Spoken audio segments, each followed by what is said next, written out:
In today's video, I'm going to teach you how to build a meeting notes database. We'll start by getting into Notion, set up a page to hold your database, and then walk through the key fields you'll use every time you capture a meeting so everything stays organized and easy to find. First, head to Notion.com. On the home page, choose Login. For a quick sign-in, select the option to continue with Google, then pick your Google account to complete the login. If you prefer another login method, that's fine too. The goal is simply to get into your workspace so we can create the page that will host your database. Once you're in, add a new page to your workspace. Give it a clear, memorable name. Something like Meeting Notes or Team Meetings works well. Keep names short and consistent so they're simple to search later. In my example, this page already contains a database so I can demonstrate how to use it.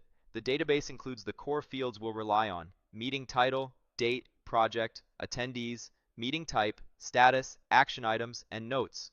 Think of these as the structure that keeps your information uniform across every entry. Click into meeting title and type a concise descriptive title. Aim for a format you can repeat, such as client, topic, sprint, or team, weekly sync, so scanning becomes effortless. Click into date to set when the meeting occurs. Use the date picker to capture the correct day and, if helpful, add a start time. This makes sorting and filtering by date reliable.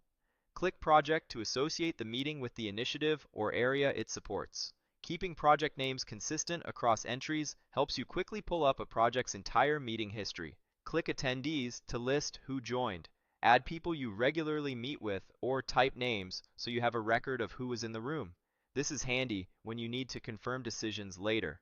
Click Meeting Type and choose what best describes the session, like stand-up, planning, retrospective, or client call. A standardized set of types makes reporting and filtering far more useful. Click Status to track progress on the meeting entry itself, such as planned, in progress, or completed. This makes it obvious what's upcoming and what's done. Click Action Items to capture follow-ups directly with the note.